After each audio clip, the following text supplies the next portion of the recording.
हाँ हाँ मतलब डिस्टर्ब ना करें क्योंकि टेंशन में होता है। Hello, Dr. Felix. Am I audible? Yes, sir, you're audible. Good afternoon, sir. Monisha Hi, here. sir. Good, good. We will wait for a while. Still the time. 2 more minutes.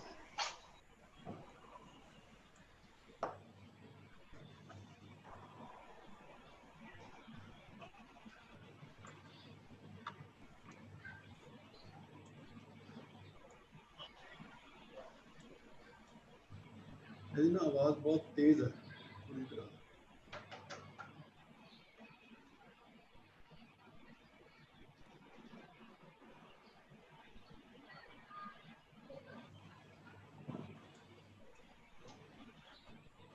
Yes yes मेरी ना आवाज बहुत तेज आनी है थोड़ी देर।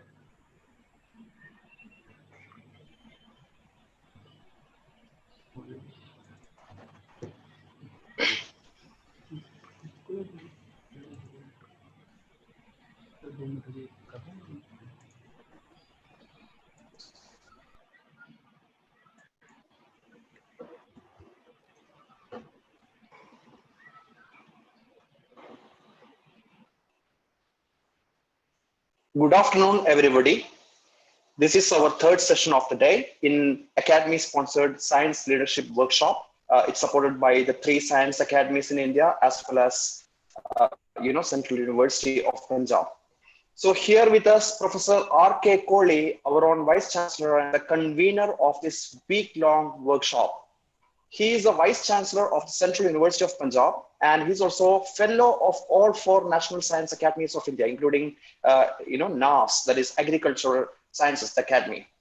And he's also a recipient of the prestigious J.C. Bose National Fellow of the Government of India.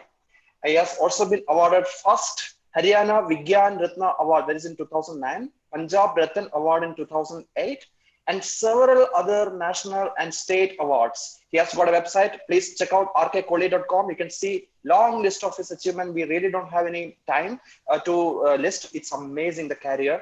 Please have a look at that. And he's also a certified senior ecologist with highest global accreditation in by the Ecological Society of America. And he's also a member of project committees, plant sciences of DST, CSAR, UGC, Ministry of Earth Science. I mean, the list is really endless. And I really welcome you, sir, here in our workshop. And along with me here, the co-moderator of this session is Professor Monisha Dhiman. She herself is a science leader. And her session is coming to be the next one, 5:30. Don't miss that session too. Over to you, ma'am. Dr. Monisha, please unmute yourself. Yeah. Good afternoon, everybody. I welcome Professor R.K. Kohli, sir, for this session. I also like to welcome all the participants who are part of this workshop. It's really going on amazing, and the kind of response we see, that's great. So I welcome everybody, and over to you, sir, Professor R. Kohli, sir. So it will be a delight to hear your I would like words. to ask you, sir, could you please share your life journey from your childhood days, parents' influence, and what motivated you to choose a career in science, and who are your role models, and what are the qualities in a good science leader in your opinion? So these are the aspects that we expect from it. It's going to be totally informal, and of course you have so many things, interesting stories about ecology you would like to share with us. But now let us actually, we are more interested to hear about your personal life story, sir. Yes, over to you, sir.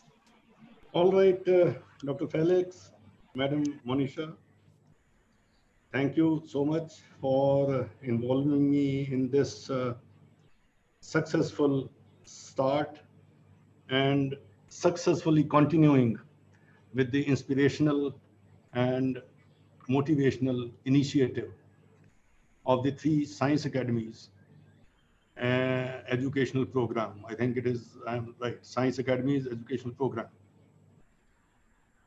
I presume that the participants today, now at this moment, are mostly our young friends, budding scientists or those who have just started into the field of research. You know, plain talking I'll do, in simple words. In my opinion, I'll come to my life's history a bit later. In my opinion, and a very strong opinion, everyone is a born scientist. You can see your children, how they analyze, the sense of analysis, their own judgment. You know, I have very small 1.5-year-old grandson and granddaughter. You know, when I watch them, I feel amused. They have those sense of proportionalities, analysis, and they do things in a way we call that a systematic approach. They have critical thinking. I believe if Dr. Monisha, she watches her daughter, whom I see many times during functions here, and I watch her as well.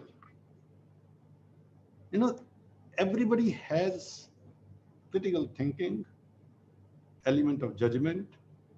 The only thing is training. Some people have self-driven interest, the way I got interested into science, as you said. Right from my school days, when we were introduced to the chemistry lab, we used to steal, you know, chemicals in paper bags, pudiya bana lete the, and even used to bring acids in test tubes and bring them home, do experiments in the washrooms, because outside in the rooms, mother would not let us do all that. So the anxiety used to be there.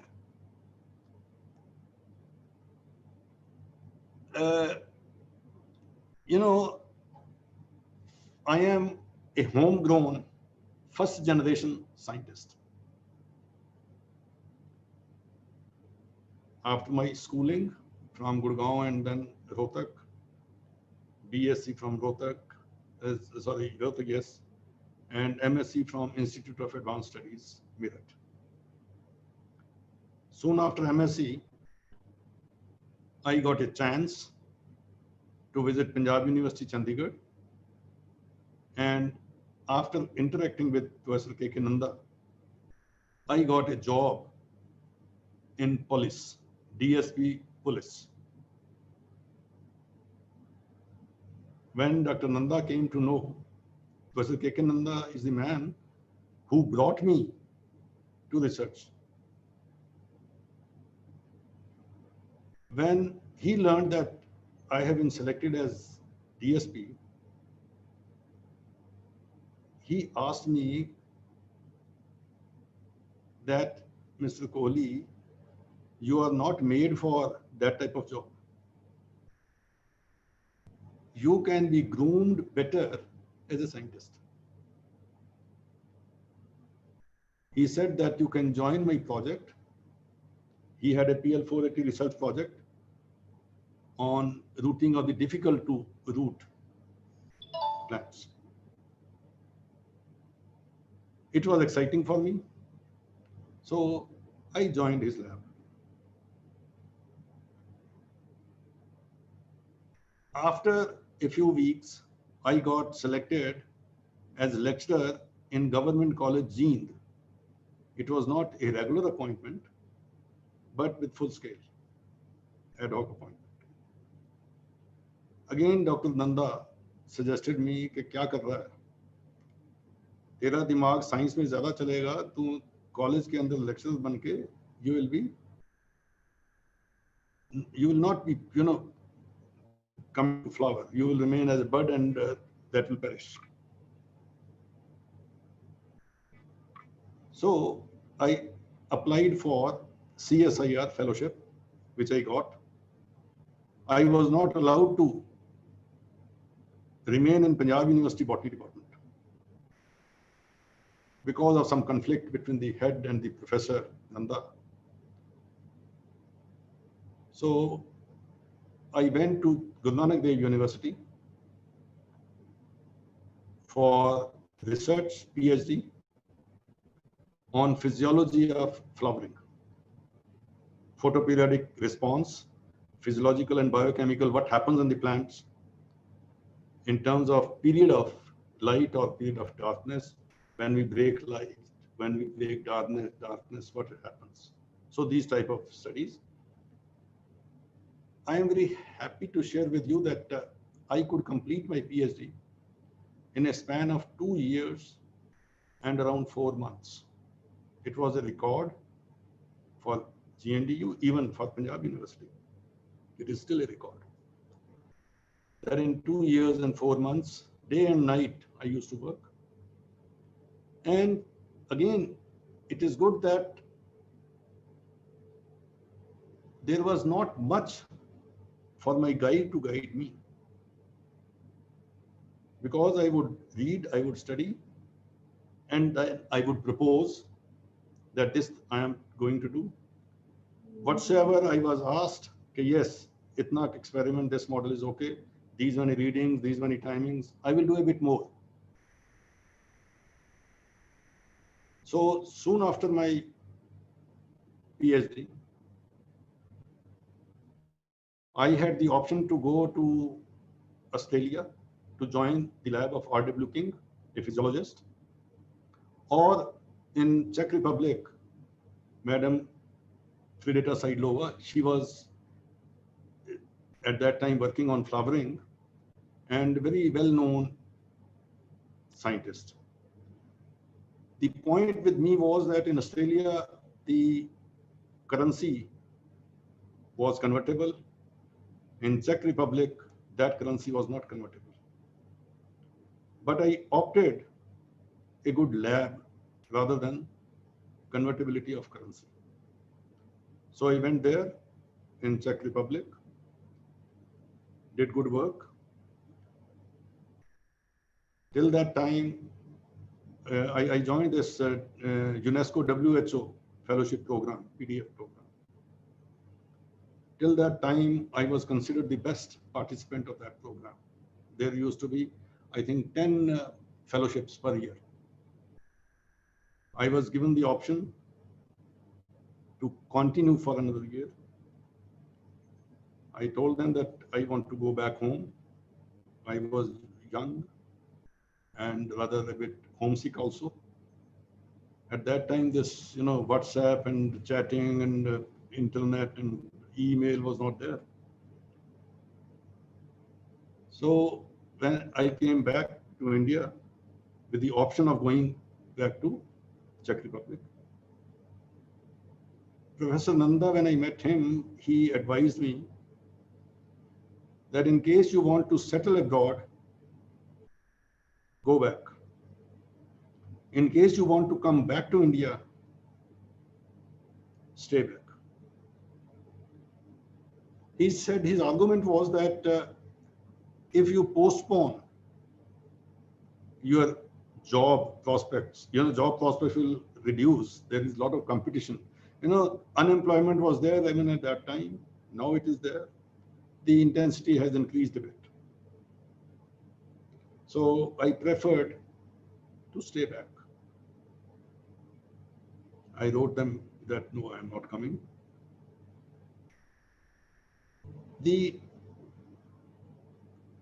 And in a few days, I got CSIR pool officer job in Nihu, Shillong. There were problems in Shillong, and I came back to PIU Ludhiana, and my first posting in PIU Ludhiana was in Bathinda, Fruit Research Station, Bathinda. Within 4 months of joining here, I got selected as lecturer in plant biochemistry in Punjab University, Chandigarh, with some advanced increments. There is how I became a lecturer in plant biochemistry and started with my independent career of research and science.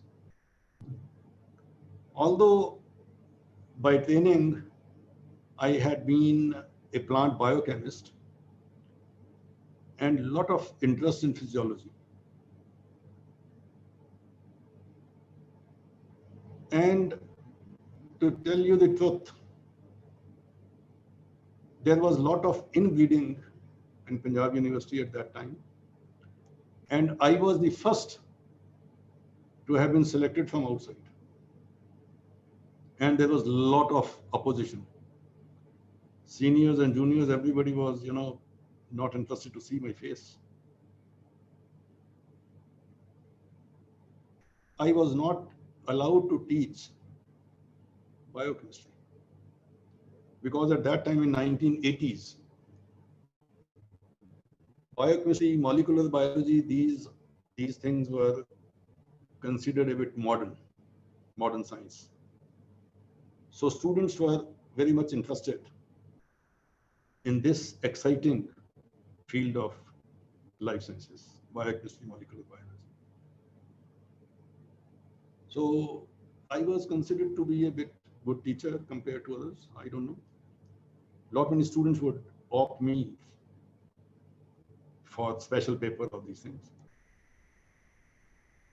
I was not allowed to teach biochemistry. I was given ecology. And ecology I had never studied. Look at it. And ecology was considered to be a very dry subject. Nobody was ready to study or to teach. There is a person by T.R. Sareen. He is responsible for shifting me from biochemistry to ecology. I was very tense those days because the appointment was lecturer in plant biochemistry. It was a UGC given post, and I was not given biochemistry. So he advised me. He said, "Dr. Kohli, tu pagal hai. Biochemistry mein kya karega? Ecology is a field in which whatsoever you do is new to science because ecology is not much developed in India." That was his perception. And in North India, there is no ecologist even by name. उन्होंने मुझे बताया, Delhi onwards, in the north, there is none. I had no option because I was the junior most and an outsider. And temperamentally also, I am a bit flexible. I agreed. All right, I will study and teach. Honestly speaking, I found this subject as such a nice, good subject. When my first student was allotted to me for PhD, there was a lot of competition in the students also, and everybody wanted me. At that time, I was unmarried. So people started making a lot many, stories. That he's young, hai, smart, hai, ye hai, wo hai. But when the student was allotted to me, and I got interested in the study of ecology, I introduced my knowledge of biochemistry in ecological science and interpretations. So for the first time, I found that Lantana camara, this weed, noxious weed of South America, it has created havoc in the whole of lower Himalayas. So I started thinking that how come one plant comes at a place and in a year the whole area is covered with that plant. The native plants, they wipe out. So this was the beginning of my thinking. And what I thought was that maybe there are certain chemicals in it. These chemicals are, with the rain or dew, fig, moist conditions. These chemicals which are soluble in water, they leach out and come to the ground. And on the ground, these must be toxic. It was just a wild guess. I took some plants, some leaves, put in water, tried to spray on other plants, and I called it as teletoxicity. Soon I realized, while working on other plants, that the chemicals which come out, they are autotoxic as well. I published a lot many papers then, and initially in America, people never considered it as science even. Lot many objections on my research papers would come. I would respond them. Even people in America, they worked, they followed the methodology which I followed. And when they saw that, yes, it is like this, I identified the chemicals, then they started publishing my papers, and then in huge number I published. So this is how the science of allelopathic interactions started. During winter, during foggy season, I would, spread sheets of polythene, big sheets of polythene under the tree. Fog in the night will touch the leaves, and in the morning, small droplets will get collected in the sheet below. I will prick from below with a pin and collect the water that is collected there. That water was full of, used to be, even now you can do these experiments, these are simple experiments, full of phenolics. I had to dilute them about 80 or 90 times so that spectrophotometric reading can come. So this is how I started looking at it, and good luck, I would call it, that all plants which I worked on, they are exotic. They are invasive. They invade the new area and maintain their own unending kingdom. And with this, there used to be famine-like condition for the, there was no fodder, famine for cattle, or the whole food chain, food web get disturbed. Then I focus on the soil. So this is how I worked on it, and still these 2-3 fields. And then another thing came to my mind that somebody told me that this house sparrow, Goraiya, Chidiya, has been lost. So I started thinking about it, and I hypothesized that the mobile telephony, electromagnetic frequency radiations, they are emitted by the towers 24 hours, 365 days. And birds, it is well known, birds and fishes, they are very sensitive. And house sparrow, as the name itself says, that it lives in the vicinity of houses of men. Because in the forest, they are fearful from the beasts, carnivorous birds and carnivorous animals. They do not have much of, this muscles. Therefore, man is not interested in this bird. So they find this as a safe place. And it was the time of emergence of cell phone technology and disappearance of this bird that coincided. So I hypothesized that it is because of this, and then I started proving it. And few papers we have published.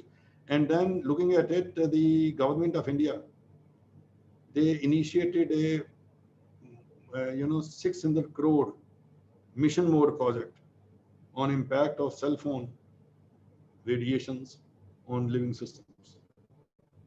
So this is how I started with it, and I am still active working on invasive plants and whole sort of invasion. Why I opted to be a scientist, as I just said, that Dr. Nanda told me that you could be a good scientist. I started thinking. I got reminded the saying of one of my school teachers when I was in class 6, Mr. Srinivasan. He used to teach us English. He had said that if you want to live even after death, be a scientist. He had given the examples of Archimedes, Mendel, Mendeleev, such examples he had given, and that was, inscribed in my mind. Then I started thinking that if I leave DSP and police, what will I do? So soon it came to my mind that I should become a scientist, as Dr. Nanda says. When I left the job of lecturer in Gene, my father rebuked me. बहुत डांटा उन्होंने, that अच्छी वाली नौकरी मिली थी, छोड़ा. So then I asked him that there is a lot of excitement in research. I believe there are two professions where lot of excitement exists. One is the job of a lawyer, advocate. They are always thinking. And the other is the profession of research. I believe that life without excitement is a dull life. And it is like other animals, no excitement. Then as human beings, we are expected to solve our problems. If I am in Bathinda, the problems of Bathinda we need to solve, instead of asking people from abroad or from other places to come and solve our problems. Then I believe that through research, there is creativity of knowledge. Then it gives us visibility the world over. In science or in research, we have a sense of achievement, and linked to it is the confidence. Governments and societies, wherever you go in the world, they listen to the scientist. Scientist becomes a part of decision making in the world. And it is a very big issue, very big, thing for a man, that he is a part of big decision making. Then of course it is ethical duty of everybody to create knowledge for posterity. This is how I believe that a scientist should think. Whenever I go to different colleges or even to young teachers, I address. In convocation addresses also, I plead with my young friends to opt for research. When I compare the number of scientists per lakh of population, or 1 crore per crore of population, in India, the number is too less compared to other countries. Here, government of India is spending a lot Now, if you look at the figures, you'll be surprised.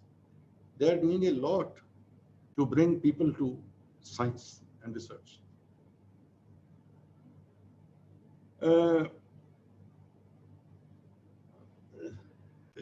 Dr. Felix, if you are listening, kindly remind me of the time. If I am taking long, I should.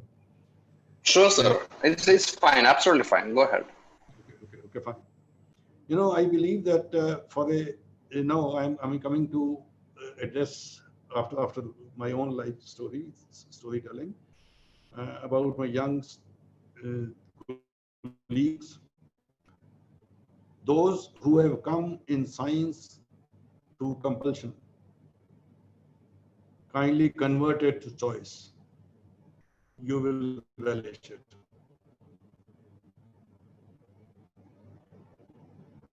You need to be determined. You know, there are certain prerequisites. I am just trying to hint at those prerequisites. Choice over compulsion. You know, there may be those who wanted to compete for civil services or wanted to be doctors, could not. They are now into teaching, into science. So convert that compulsion into choice. Determination is a prerequisite over desire. Everybody desires to fetch Nobel Prize, but determination is more important. Then dedication over the casual approach. Commitment over evasion. There is no place for evasion in research. A thing is to be done, has to be done. Then hard work over intelligence. You know, I have guided around 53 PhD scholars. They have already passed out. As I told you that large many students of my lab, even now, Dr. Hazy and they are in Chandigarh doing it. We look at a student who is hardworking. And it is better if along with hardworking, the person is intelligent as well. In our lab, we do not admit anybody who is without fellowship. Even in this university, my colleagues who are listening to me, they know it. You know, and we do not have non-net or this non-net PhD. 8,000 रुपया जो बाकी university we don't do it. You know, those who are intelligent but not hardworking, I am afraid of them. Because without work, they may cook the data very smartly. Reverse is okay with me. If a person is hardworking, not much intelligent, receptive ho, it's okay. The rest is my job to make him intelligent in my field. And there are many examples with me. Then regularity over easiness. Truth over fabrication. A scientist can never grow if he is fabricating or copying results or copying even the design of experiment. Then, in my opinion, idea is more important than funds. If you ever look my lab in Chandigarh, not very big lab, not much equipped, but the whole my team, we are full with ideas. We discuss the issues, and whenever there is a failure of experiment, we celebrate failures, because in that celebration we learn large many things. The person whose experiment has failed, even after doing 3 or 4 times it failed, we then try to dissect it, why it fails, and in that the whole group learns many things. And then last but not the least, patience over duty approach. We must have the sense of patience. short-term gains are not the gains. These gains are again for short term. जो कहते हैं ना लंबी race का घोड़ा बनना है तो पेशेंस जरूर रखो. Then for research, and when you have to look at research, and I call RESEARCH, the whole letter. R stands for, in my opinion, reading, reviewing, and reacting. More you read, then review. And you must react, irrespective of anything. While reacting, you will get many ideas. You know, there are two types of researchers, I believe. One, those who immediately accept, कि हाँ ठीक है. There are others who question. So questioning is important to build your own ideas. In research, E stands for exhaustive study. S stands for search for truth and facts. And the second E, to explicate knowledge wherever form it comes. Beg, borrow, steal knowledge, no problem. Then A stands for aptitude. R for reconfirmation. In one condition, the experiment is successful. In another condition also, does it work? We have to reconfirm it. And H stands for hypothesis and hard work.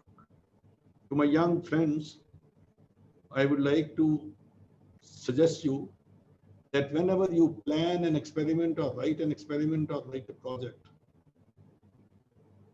you must specify some hypothesis.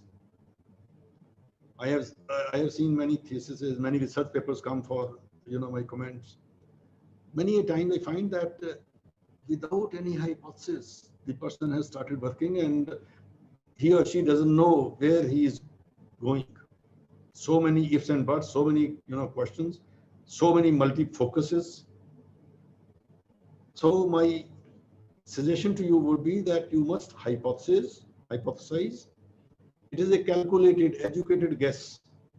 And the second suggestion to you is, it is a tip that you must write it. Once you write it, you define the boundaries of it. And by defining the boundaries, you don't go haywire. You remain focused. You may reframe the hypothesis while doing experiment or when the experiment is completed. You can reframe it, suiting the experiment, but you must have a hypothesis and must write it. This will give you in many cases, an element of success. And then as mentors, now third point I am taking is tips for mentor, and then I'll talk a bit about my university and then stop. A mentor has to be non-discriminatory. अच्छा या बुरा student अगर हो कोई बात नहीं, discrimination नहीं करना. In any case, in any sense. Second is, a mentor has to be helpful. Mentor is not expected to compete with the student. Mentor doesn't necessarily feel and show that he knows more. No. Many a times you will agree that by claiming that I do not know, even if you know, you pretend that you do not know, your student will feel elated. My guy doesn't know it, and I will find out. That is how you will sow the seed of self-learning and thinking, designing experiment in your own students. And students are your arms. But so I am today, it is not because of myself. I am riding on the shoulders of my students. They are doing it. I am just guiding, encouraging them. Then we must celebrate failures. Another important thing is that as a mentor, You must not assign a problem to a student. You must ask the student to assign a problem for himself or herself. And then you start discussing with him or her, and then find the way. Student must feel that it is his or her own problem. He or she has identified it. That is the first step of the stairs of success. You know, the student must own that problem. It is his or her selection. That is a big, thing, and very good tip for you. As a mentor, you need to spend time with the student. Do never consider your student as your helper. No. You are his helper, his or her helper. Never ask your student to do your personal jobs. Never, ever. Student will respect you much more. Never plagiarize. Never, as I have always said, that never compete with the student, never plagiarize, and sometimes express ignorance. I would also suggest that those of my young colleagues have more number of students. You must start with some journal club. In my times, I would have a lab club in which we would in the evening sip cup of coffee, tea, and discuss something. And every week, some student would be given some task of reading those new research papers and discuss with other colleagues. This, you will see, will add in an element of confidence in the students. They will start learning how to ask questions. They will start behaving better. They will know how to deliver a lecture. This is a good training. And every mentor must write a research project. Research project should be of short duration, with less budget, with new ideas, preferably, in a collaborative, multidisciplinary subject. Such projects which have different dimensions and, multidiscipline, they are preferred by the government, and government wants smaller projects with better output. What I find while sitting in those meetings, that in many of the cases, the objectives are not clear. So many objectives one writes, ये भी करेंगे, ये भी करेंगे, ये भी करेंगे, कि कहीं पर तो hook लगेगा. No. It shows that the person is confused. You must have a well-defined objective, and what are the deliverables, how you will do it. Any committee it goes to, it doesn't matter. If it has a good idea, good thing, and well prepared, you will get it. And depend only on research projects for funding. No institution has so much of money to meet your demands. I feel very happy in our university, Dr. Felix and Zamir Palkar, widely different fields. One is in Punjabi, the other is in plant sciences. They could get a project together in so diverse fields.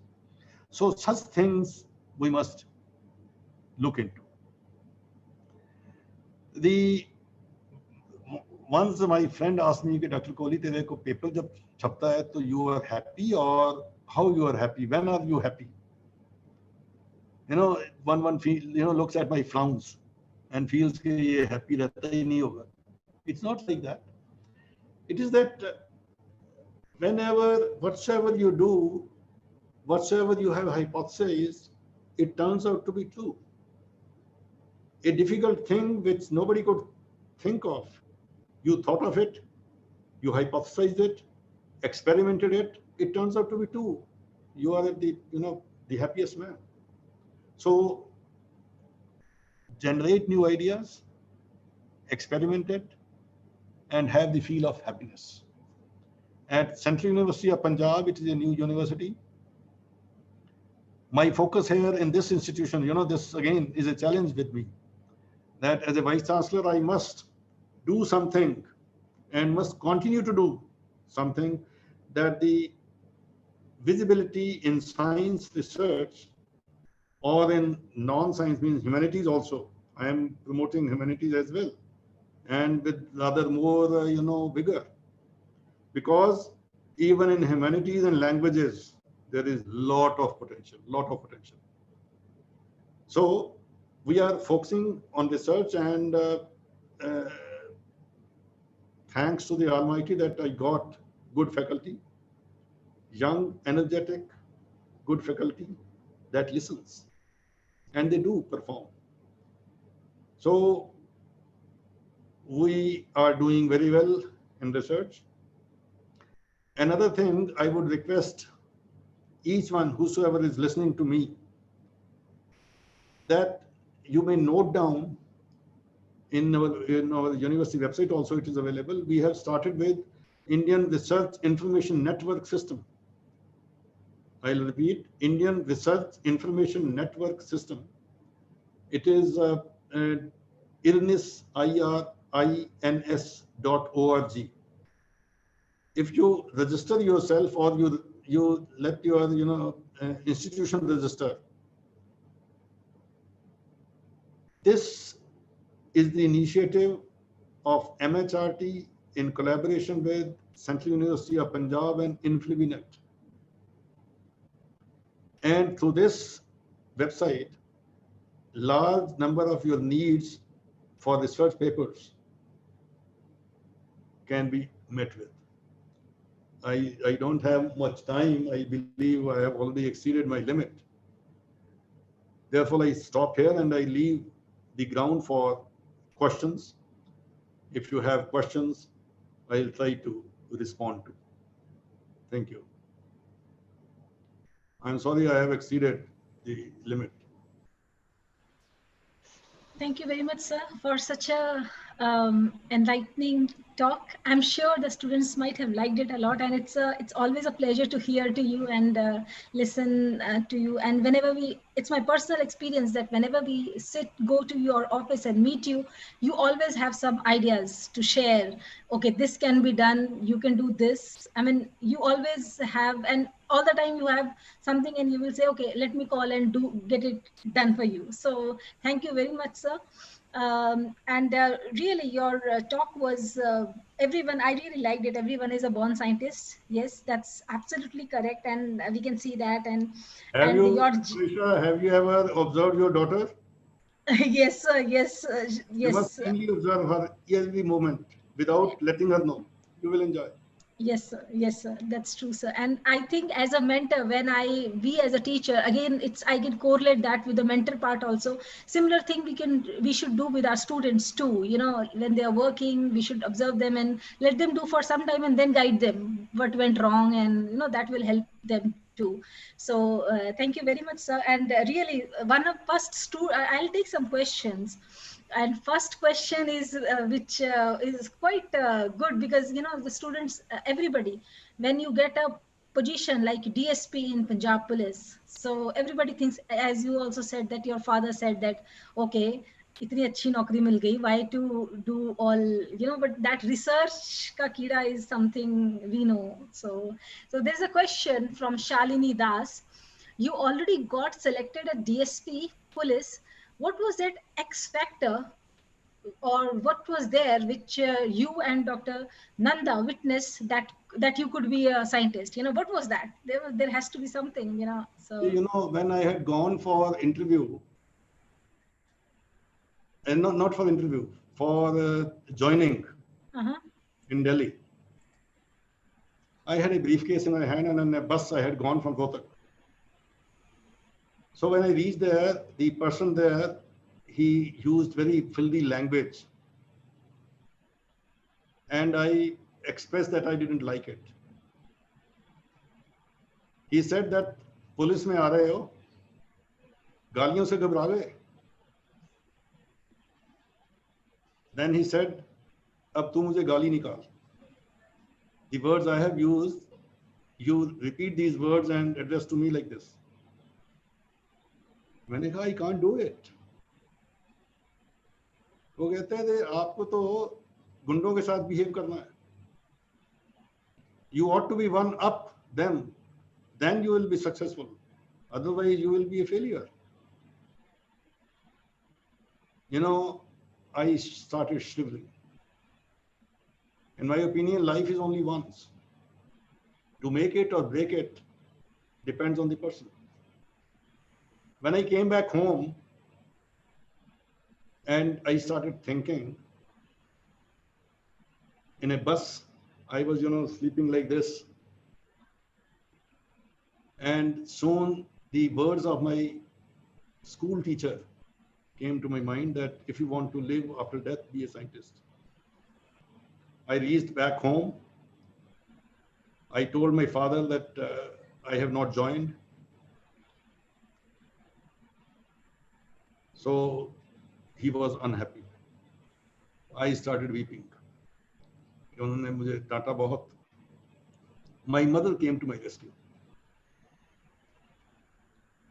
I told her that this is what had happened. Tomorrow I will get married. I'll have children. I will look everybody with a sense of disbelief. I'll not be a good person. I don't say that all police is like this, but the system has become like this. कि हर बंदा चोर दिखता है. So I preferred कि police की नौकरी नहीं करूँगा.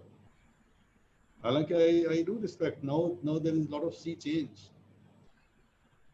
So in science, I enjoy.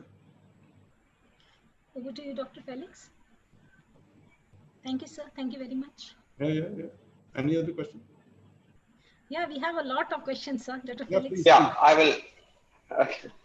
Okay, I will ask one question. Before that, no, your presentation was absolutely great, sir, and especially about celebrate the failure. That message is really key, and especially for the young viewers here, they get demotivated from the failures, the rejections, and admission rejections. So that point stresses out a very important key message. And also said about everyone is born researcher, that Dr. Monisha also emphasized this amazing concept.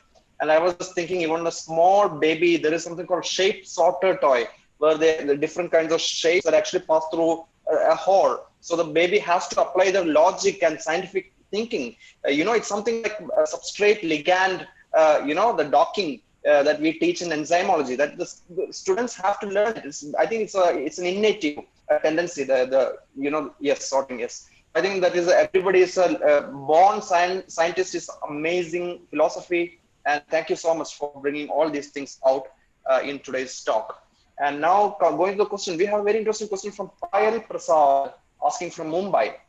Only a very few universities in India are blessed to have a vice chancellor who is also a fellow of all 4 science academies of India, arguably the only vice chancellor of any new central universities in India. Perhaps this is the reason why your university is #1 in CU in latest NIR of rankings. Why fellows are not becoming vice chancellors? How academy fellowship help you in your tenure as the vice chancellor? See, I don't know. There must have been many criteria. As a vice chancellor, you ought to be a good administrator. That this is more of a requirement of administration and execution. So the selectors, they look at people who can manage well. But at the same time, the way I said that if one is a hardworking and intelligent, sone pe suhaga. So that way, if you are a good scientist and are given the task of managing science, you could be a good manager as well. The other way around may not be possible, that a person who is not a scientist himself or herself is an administrator may not be able to deliver good in academics. But there are examples that IAS bureaucrats, they ran their university very well. and the growth was good.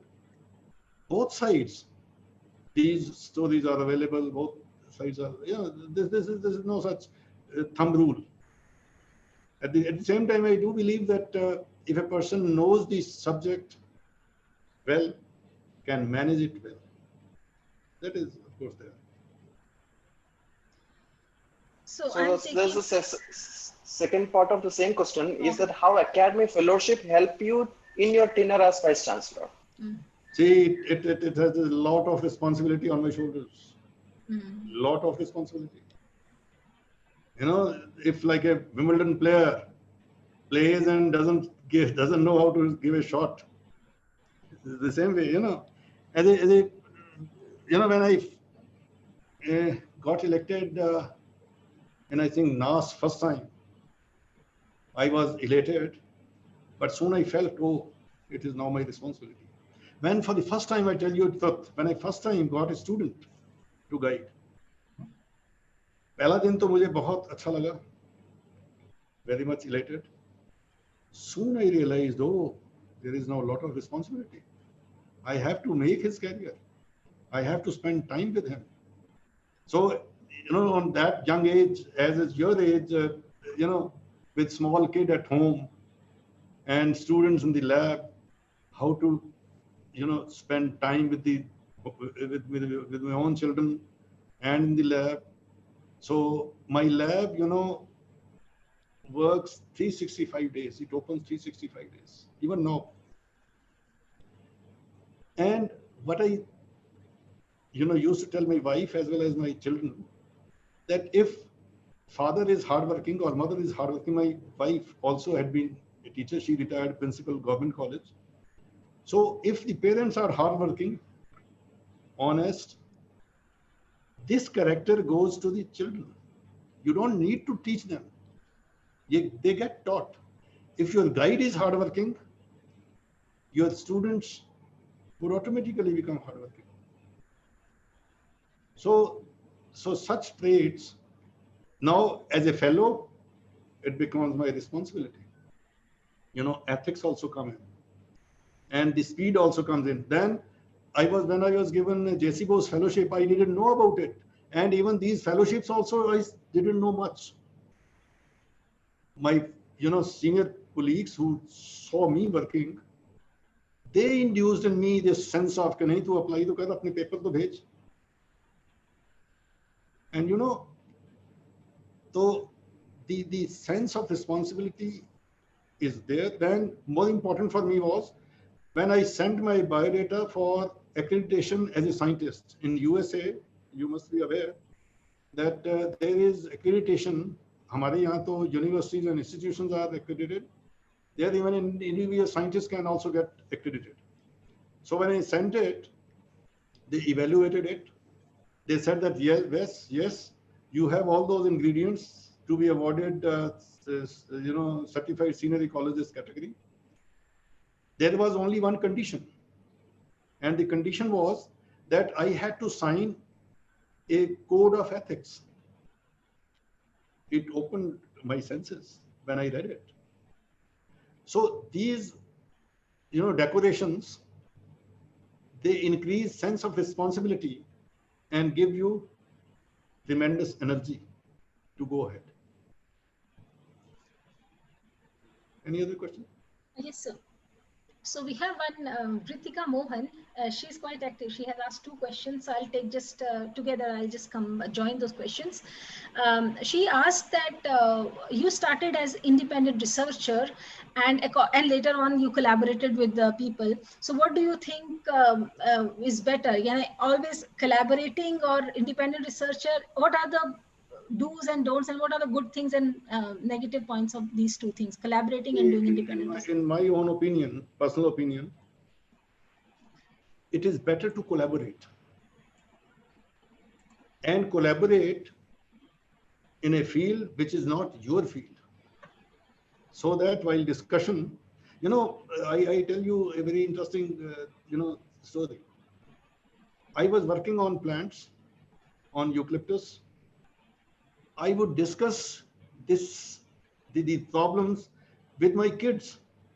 who were not even, they're just gone to school, very small kids. And they would start thinking. And their simple, innocent questions. When I say that every child is a born scientist, mind you, you discuss with them the big things. They will understand it well, and they will start questioning.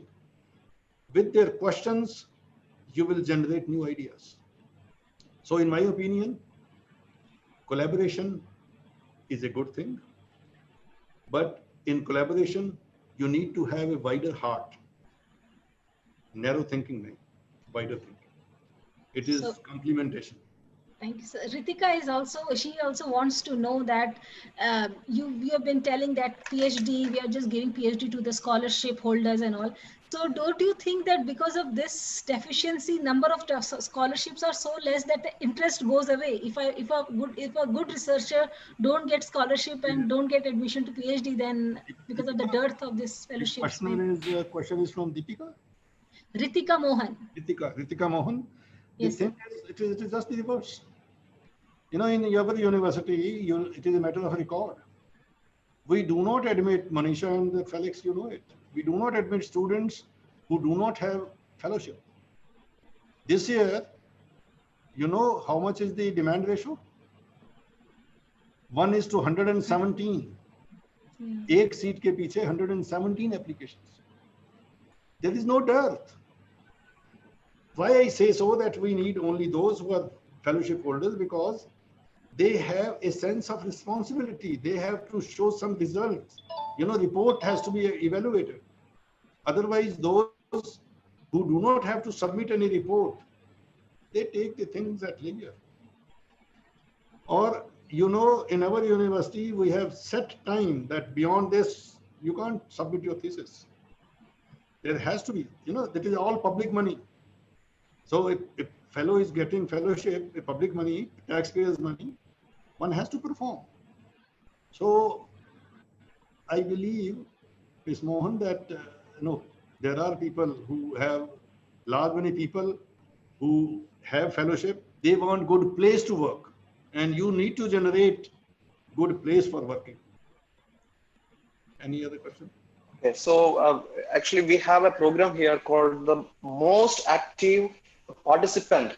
We have lots of applications, almost 20,000 participants are here with us. The most active participant we have an award. So I would like to declare, because of this contribution by Ritika Mohan, she is very active. So she is the winner of the day. I'm just going to announce it later, but I'm just making this announcement here.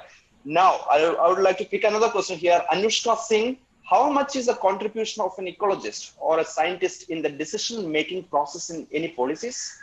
Like in this pandemic era, Germany made good progress to tackle problem in a scientific way. It's by Anushka Singh. Yeah, Anushka, see, my contribution in this COVID-19 is not there, because I am not a scientist in that field. But as an ecologist, I do think about it. And the governments, whenever they talk about, this is also, coronavirus is also an exotic species and invasive. It has invaded all countries. This is the field of my research. I do work on plants. Those who are working in viruses or in microorganisms, it is a field which they get interested more into it. From the basic fundas, I know whenever there is a new entity in a new area, the natives, they are washed away. And the invasives, they establish themselves. When there was a problem of Parthenium in Chandigarh, government, almost every week, the Axiom would visit me or call me. Kira sab batao, ab kya karna hai, what to do, how we can manage this weed. So I would tell them there was a Parthenium eradication cell, and I was, expert in that cell, and the whole government would listen to me. Then there was a problem of this eucalyptus, whether monoculture plantation of eucalyptus is good or it is bad. Government asked me. Governments, they listen to the ecologist, because ecology is a field which is directly concerned or directly, related to the society, to the community. So governments do listen. And in case of coronavirus, here also, the ICMR, the scientists, they are into it. It is not that government takes decision without taking guidance or without discussing with the scientific people, science people. There is one very interesting question. Rishabh Nag is asking, what were the challenges you faced and how did you overcome them to be in the position you are right now in, and you have such a motivational and illustrious career? So we would like to hear what were the big hurdles. If you say challenges, I don't consider them as challenges. These were the, opportunities, I would call it. See, if I start saying that I was not allowed to teach biochemistry, I was a good teacher.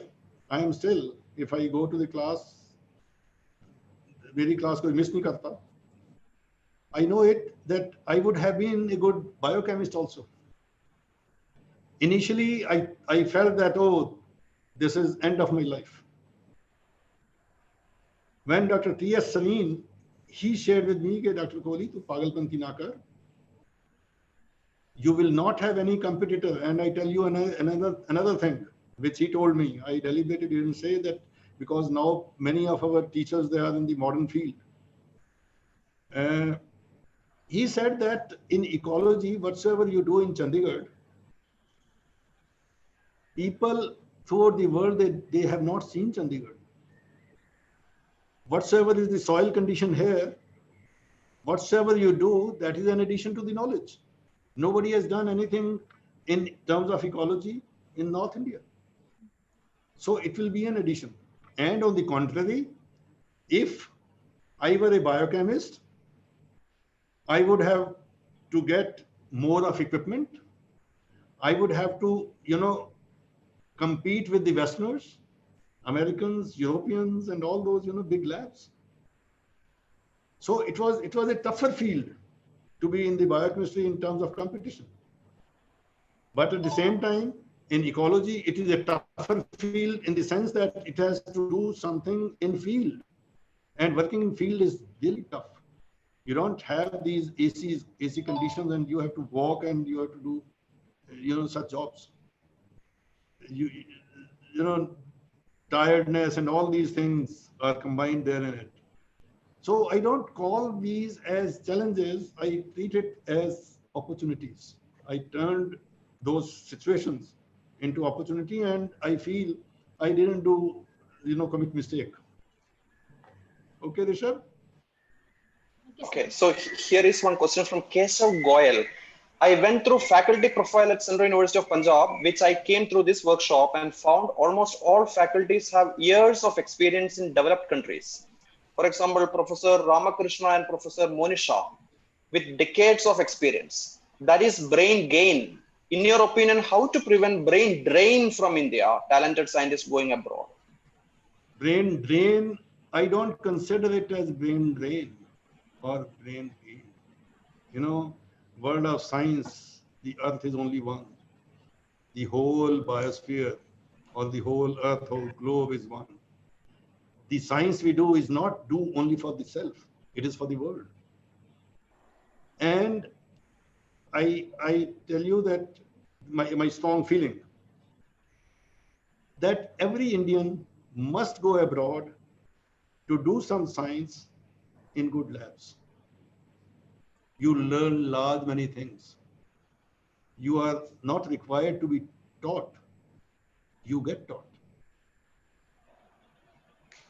Therefore, the training that you get abroad, your horizon, your antennas, they get widened.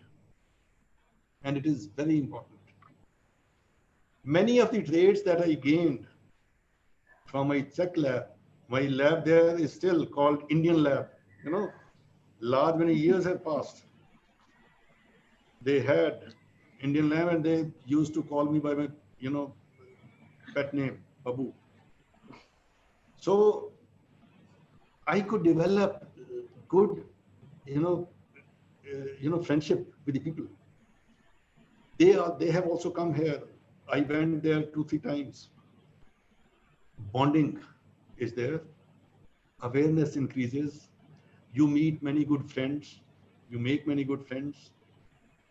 And you learn large many techniques. Ethics you learn. Otherwise, to live in a well and complete your life in that well is no life. You must go abroad. That is why whenever I sit in such meetings where I am to award certain fellowships or projects, I must, and I repeat, I must try to give some project to a young fellow. I treat it as an investment. And for the professors, I am very stingy. No. Even in Punjab University, people, when I became DUI, I had I was to chair the meetings for awarding, travel grants to the young faculty or to the faculty. I reversed the rules. Younger the teacher, more the possibility of getting this grant. For professors, I reduced the amount. Because as a professor, see, if I am to be invited by anybody abroad, they must pay for me. As a young person, I don't have that much of wealth also. My own bank balance is not much. I can't spend. People do not know me. Likewise for allotting the houses. I also had the same feeling that a young fellow with small children, they need a bigger house. Old fellows like me, children are abroad, children are not there with you. Why do you need bigger house? But it is difficult to fight with the system. You can do some system, but the whole mindset of society is such that I am senior, I must get more. So that way, I believe that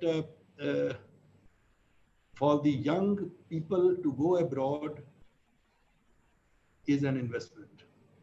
And every organization must invest in a young fellow. It is a training. So any other?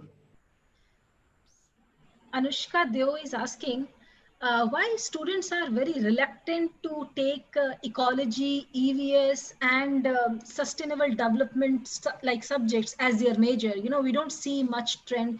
Is there something to do with the syllabus, or what is or opportunities? What is there? We don't see that interest, much interest. I tell you, I didn't go into those issues. Why in India? There is a lecture I delivered in PGI Chandigarh also. Why in India we are not doing that much as much is our potential? If you compare the whole chart, you will see that the potential of doing research in India is much more, much better. But we have not been able to do. Can you repeat the question I got?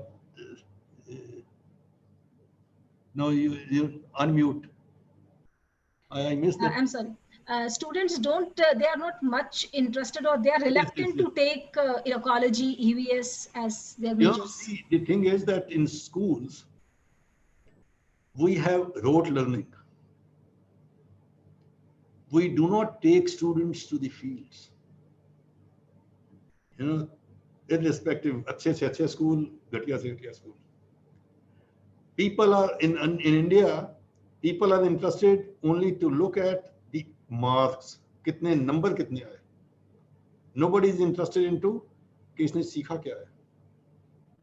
So from our childhood, we have not been able to appreciate nature. To my young, granddaughter, I have told my, son and daughter-in-law कि इसको nature को love करना सिखाओ. It is a big issue. What we do is we look at the West. West is doing modern science, molecular biology, computational biology, bioinformatics, genetics, molecular genetics. So everybody starts getting interested into it. Of course, those who are sitting in the decision making and while giving projects, they also have to be blamed that they also try to appreciate only their fields. And the number of papers published in those subjects is much better. The impact factor is more. It is very less in ecological science because there are not much people working at it. So those of us, those who start working in ecology or environmental issues, their rate of success is better. They would start loving the science if we teach nature in schools. Schools and colleges are again the same. Even in universities, sometimes we have started, this field trips. There are limitations. In spite of limitations, we say that doesn't matter, let it be. When I was chairman botany department, I contested with my, colleagues. Why can't we send students on a sightseeing? Sightseeing is also education.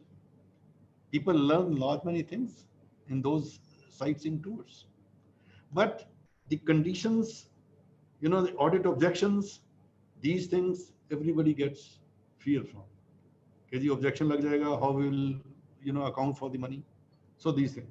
So this is not that simple. So my suggestion to you would be that if you tell your kids to go to the field, go with them to the field, they will start developing interest in ecological science and interpretations. Thank you, sir. Over to you. Okay, Dr. we have one last question because we have a lot of questions here, but I have to constrain myself to the last one because already offshooted by 15 minutes. So this question is by Kriti Gupta. One of the major reforms that you introduced in Central University of Punjab is GRE style final exam, which is entirely computer based, that enabled the university to declare the result in record time. Perhaps the only university in India that has GRE style final semester exam. Where did you get this idea and how did you implement it? See, as I say that I am a scientist, a homegrown scientist, and I identify the problems and I try to find solutions. When I was at Punjab University, in colleges, there are many issues in complex, bigger universities, there are many such issues. The results, declaration of results in time becomes a problem. Not that they don't do it. They are doing much more than I am doing here. The thing is that I identified a problem that because of late declaration of result, the admissions of the students and their job prospects, they go down. It is none of their fault. Fault lies with the institution. So when I was Vice Chancellor of DAV University, the Chancellor there had given me full, rights to do anything. At that time, I tried to remove all those bottlenecks, not only in examination, but in other fields also, wherever there is a problem. So I introduced this, system of examination. And with this system of examination, the burden on the teacher is less, the burden on the student is less. And the second thing in my mind was that every day is a day of exam. You might be reading in the newspapers or listening on the TV कि जी उसने suicide कर लिया, exam में number कम आए, these issues or the small, young children, they get tense, सिर दर्द होना शुरू हो जाता है, such issues they start coming because there is a fear of exam. I wanted that this fear must evaporate. There should be no such fear in anybody's mind. So I discussed in DAV University with the students that this is my model. You need to test it. We need to do it. First semester, it went very well. We adopted it. And systematically, we did it. From there, I came to Central University of Punjab. Here, I introduced it. Initially, there was some reluctance from the teachers, but soon that reluctance went away after first semester. So we are able to declare results in 3, 4, 5 days. Now I have asked my controller of exam, who happens to be registrar also, that try to do it in 3 days of the last exam. And my intention is that the convocation should also be done within 3 days. But that seems a bit tough because of the season. When the exams are completed, that is in May, June, lot of heat. So with us here, the problem was even the space. So my target is, of course, and one thing we have been able to achieve, that we want to give students the choice of date and session of exam. This is the experiment which we are feeling will be successful. And then we will expand it still further. I am trying to go systematically, not in the first go everything. So that is the training I have, that whatsoever we do, we need to be firm and do it systematically. So Kriti Gupta, it was her question. So we enjoy, solving the problems. Over to Manisha. I would like to add here, because of this, our online system of examination that has helped us during this pandemic, because we are almost ready for our end term examination. Yes. That is amazing. Like people are, because they had their paper-based exam and everything. We were already doing online exams since last 5 years. So we are almost ready to do our end term examination. We don't see any problem in that. So that's amazing. That's something commendable for our university, which we must, we have to appreciate. Yes. So that has helped us a lot. From home, the person can give this exam from home. Yes. Yes. So that's really commendable. Thank you very much, sir, for your time. And it was amazing. And seeing the list of questions the students had, I'm sure the participants, they just enjoyed your talk. Well, and it was. If the participants, they want to ask questions, they can send me an email or my telephone number. You can tell them this cell number. I can respond. Okay, thank you very much, sir. Thank you very much. That's too kind, so nice of you. Thank you very much. I enjoyed it. Thank you, Manisha. Thank you, sir. Thank you. Over to you, Dr. Felix. Thank you. Thank you. Yeah. Thank you so much, sir. It was really wonderful, and lots of questions are there. I will definitely send them your email address for them to direct the questions directly to you. And maybe that is going to cause you a big trouble, because now I'm facing the trouble now. Every day I'm getting hundreds of emails of various topics. If you treat it as a trouble, you will find it difficult. Yes. If you treat it as a sign of success, yes, you will enjoy it. That's right. So Yes. my thanks to all the 3 academies also Yes. for giving you this opportunity of interacting with scientists, budding scientists, and participants. Good luck to you all. God bless you. Thank you, sir. Thank you. So coming next in our series, friends, it is at 5:30, and Dr. Monisha Dhiman itself. Professor Dhiman is going to talk about her journey as an inspiring scientist, especially on the women's science point of view, at 5:30 p.m. So please join it. We have only half an hour now. So have a cup of tea or coffee, and we'll see you soon. Goodbye till then. Goodbye.